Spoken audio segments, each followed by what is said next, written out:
കാർഷിക ബില്ലിനെതിരെ പ്രക്ഷോഭം തുടരുന്ന കർഷകരോട് ഐക്യദാർഢ്യം പ്രഖ്യാപിച്ച് യുവാക്കളുടെ കേരള സൈക്കിൾ റാലി.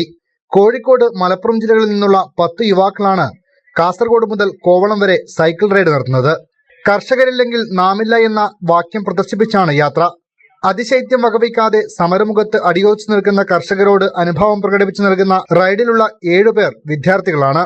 തിരൂർ സ്വദേശി മൻസൂർ നയിക്കുന്ന യാത്രയിൽ താനൂരിൽ നിന്നുള്ള ഷിഫിൽ, സയ്യിദ് അൻവർ, ഇസ്മായിൽ, തിരൂരിൽ നിന്നുള്ള മുഹമ്മദ് നബീൽ, ഗഫൂർ കോട്ടക്കൽ, അജ്മൽ ഫായിസ് കാവുംപടി, കോഴിക്കോട് നിന്നുള്ള ഗഗൻ രാജ്, AP അനിരുദ്ധ്, അഭിജിത്ത് എന്നിവരാണ് പങ്കെടുക്കുന്നത്. ഞങ്ങളിത് ഈ റൈഡ് സ്റ്റാർട്ട് ചെയ്തേക്കെന്ന് വെച്ച് കഴിഞ്ഞാൽ കർഷകർക്കൊന്ന് സപ്പോർട്ടായിട്ടാണ്. അതിലുപരി ഞങ്ങളെല്ലാവരും സ്വാഭാവികമായിട്ട് ഇങ്ങനെ ചെറിയ റൈഡുകളാണ് സാധാരണ ചെയ്യാറുള്ളത്. അപ്പോൾ ഞങ്ങളുടെ ഫ്രണ്ട്സ് എല്ലാവരും കൂടി പറഞ്ഞാൽ നമുക്കൊരു വലിയ റൈഡ് പോകണം, അതിന് നല്ലൊരു സന്ദേശം ജനങ്ങളിലേക്ക് എത്തിക്കും വേണം. അപ്പോൾ ഇപ്പോഴത്തെ സാഹചര്യത്തിൽ നമുക്കിപ്പോൾ എത്തിക്കാൻ പറ്റിയത് കർഷകരുടെ ഇതാണ്. അപ്പോൾ അത് നമ്മൾ എത്തിക്കുന്നുണ്ട്. പിന്നെ ഇതൊരു യാതൊരു രാഷ്ട്രീയ പാർട്ടിക്കാരും അവരുടെ സപ്പോർട്ടോ കാര്യങ്ങളൊന്നുമല്ല. അവരാണ് നമുക്ക് അന്നം തരുന്നത്. അപ്പോൾ അവർക്ക് വേണ്ടിയിട്ട് ഞങ്ങളുടെ റൈഡിൽ ഞങ്ങളെ കൊണ്ട് പറ്റുന്ന സപ്പോർട്ട് ഞങ്ങൾ ചെയ്യുന്നു. അപ്പോൾ ഇവിടുന്ന് ഇപ്പോൾ ഡൽഹിയിലൊന്നും പോയിട്ട് നമുക്ക് പറ്റില്ലല്ലോ.